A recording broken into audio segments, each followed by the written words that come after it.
আসসালামু আলাইকুম। ভারাক্রান্ত হৃদয় নিয়ে এই মুহূর্তে আর বলার সাহস হচ্ছে না। আশা করি সবাই ভালো আছেন। এইটা বলার আমার আর সাহস হচ্ছে না, কারণ দেশের যে পরিস্থিতি, এতে ভালো থাকা কারো পক্ষে সম্ভব না। সংকট সবসময় কাপুরুষতা সৃষ্টি করে না, মাঝে মাঝে বীর পুরুষও সৃষ্টি করে।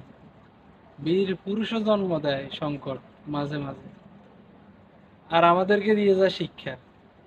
গত কয়েকদিন ধরে আমি একটা জিনিস আহ, অনুধাবন করলাম। সেটা হলো, হয়তো আপনিও করছেন, সবাই করছে, সবার। এই যে ছাত্ররা আন্দোলন করতেছে, 9 দফা থেকে এখন 1 দফা দাবিতে এসছে। আমরা সবাই জানি তাদের প্রথম যে দাবিগুলো ছিল কোটা সংস্করণ, 110% এটা রাইট, লিগেল, এবং কি এটা যৌক্তিক দাবি। এই যৌক্তিক দাবিটা এখন চলে গেছে কোথায় সেটাও দেখতেছে।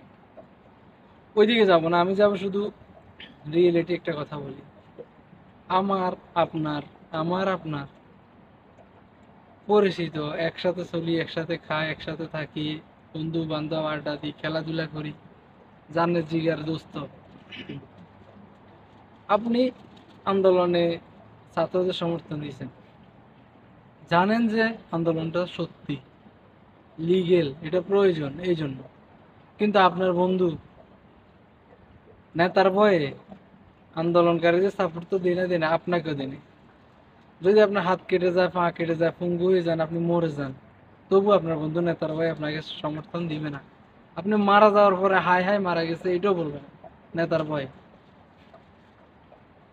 আমার কথা হলো, সত্যি তো সত্যি দিনের আলো মতো, এটা বলার জন্য, সত্যি বলার জন্য কোনো দল করা লাগে না। গঠনমূলক আলোচনাটা কর, গঠনমূলক সমালোচনাটা কর। আপনি আমি দেখেন, এত শত শত মেধাবী স্টুডেন্ট মারা গেছে, কিন্তু আপনি আপনি আন্দোলন করতেছেন, মারা যেতেও পারেন ন্যায়ের জন্য, সত্যের জন্য, দেশের জন্য। কিন্তু আমি আপনার বন্ধু অবাগা, নেতার ভয়ে সাপোর্ট তো করতেছি না, আপনি মারা গেলে হায়ও বলতে পারি না। এরকম বন্ধু কি আপনার দরকার আছে? এরকম প্রতিবেশী কি আপনার দরকার আছে? এরকম ক্লাসমেট, রুমমেট, এরকম বন্ধু আপনার কোনো জান জিজ্ঞার দোস্ত আপনার কোনো প্রয়োজন আছে? যে নেতার ভয়ে তার বন্ধুকে মৃত্যুর মুখে দেখেও শব্দটা করতে পারে না, শব্দটা করতে পারে না। এই ধরনের লোকগুলো আমাদের সাথে চলে, আমরা এদের সাথে চলি। এবার আপনি আমার বলেন, সাপোর্ট করতেছিস না, ভালো কথা, চুপ থাক না। সাপোর্ট তো করবে না, উল্টো এটা বিরোধিতা করবে। এভাবে হোক ওইভাবে হোক, যেভাবে হোক এটা বিরোধিতা করে। যেমন তার এক নম্বর হলো কি, 200 300 সরকারি হিসাবে কারেন্ট ছিল না। যেন তখন গণহত্যার সময় কি হয়েছে সেটা আমি আপনি জানি না, আরো বেশি হতে পারে, হবে, কারণ গভর্নমেন্ট কখনো সত্যিটা বলে না। যাই হোক, এত মারার পরেও তারা এই মারাটারে জায়েজ করতেছে, এ নিয়ে বিনিয়ে ওই সেই বাইর করে এনে সাপোর্ট করতেছে উল্টা।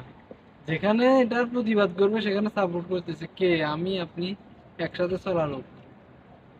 কালকে আপনাকে আপনি কালকে একটা ন্যায্য যাবেনি অন্য কোথাও, অন্য কোনো কারোর সাথে যদি কোনো ঝগড়া বিবাদ হয়, আপনাকে মৃত্যুর মুখে ঠেলে দিয়ে এই লোকটাই নেতার বয়ে চলে আসবে, আপনাকে জবাই করে দিতেছে, আপনাকে মেরে ফেলতেছে, দেখেও প্রতিবাদ করবে না নেতার ভয়ে। আপনি আমি এই ধরনের লোকের সাথে চলে, যারা এই যে বিরোধিতা করতেছে, তারা কে? তারা আপনার আমার প্রতিবেশী, আপনার আমার বন্ধু বান্ধব, আত্মীয়। আমি এইটুকুই কয়দিন শিক্ষাটা পেলাম, চুপ মারে বসে রয়েছে কিছু নেতার ভয়ে, সত্যিটা বলে না নেতার ভয়ে। নেতা কি করবে তারে, আমি সেটাই বুঝি। বলে না তো বলে না, আবার উল্টে এটা সাফাই গায়। এই যে এত এত হত্যাকাণ্ড, এগুলা বৈধতা দেয়। এবার বোঝেন কোথায় আছি আমরা, কোন দুনিয়াতে আছে। এই ধরনের লোক থেকে দূরে থাকবেন। এটা একটা হাদিসে আছে, বিতু লোক, কৃপণ লোক, এদের থেকে দূরে থাকবেন। এরা বিপদের সময় আপনাকে রেখে চলে আসবে। সেম এরা নেতার বয়স সত্যিটা বলতেছে না, মানুষ মারা যাচ্ছে, লক্ষ লক্ষ মানুষ সাপোর্ট দিচ্ছে যেখানে, দেখে ভুল। সে নিজেও জানে এটা সত্যি। কোথায় কারা মিডিয়া, ইউনিভার্সিটির শিক্ষকতা শুরু করে দিন মজুর, সবাই এটার বিরোধিতা, সবাই সবাই সাপোর্ট করতেছে, এটা লিগেল এবং যৌক্তিক দাবি। এই দাবিটা মেনে নেওয়া হচ্ছে না, উল্টা তাদের উপর আক্রমণ করতেছে। এত এত মেধাবী ছাত্রছাত্রী মেরে ফেলছে। একটু তাদের মুখে হায়া লাগে না, মায়াও লাগে না? এদের নিয়ে আমরা চলতেছি, এটা তো বিবেকে ফসে গেছে ভাই। এই ধরনের লোকের সাথে আমরা চলতেছি। আমি আপনি এখনো সময় আছে এদেরকে, যে যেভাবে পারেন এদের থেকে নিজেকে দূরে সরিয়ে রাখেন, দূরত্ব বজায় রাখেন। কারণ এরা এক সময় আপনাকে মৃত্যুর মুখে দেখেও চুপ মারে থাকবে নেতার ভয়ে। আমি গ্যারান্টি দিব যে সবার আছে। আরো কিছু লোক উস্কে দিতেছে, হুমকি দিতেছে, ধুমকি দিতেছে। কাদেরকে?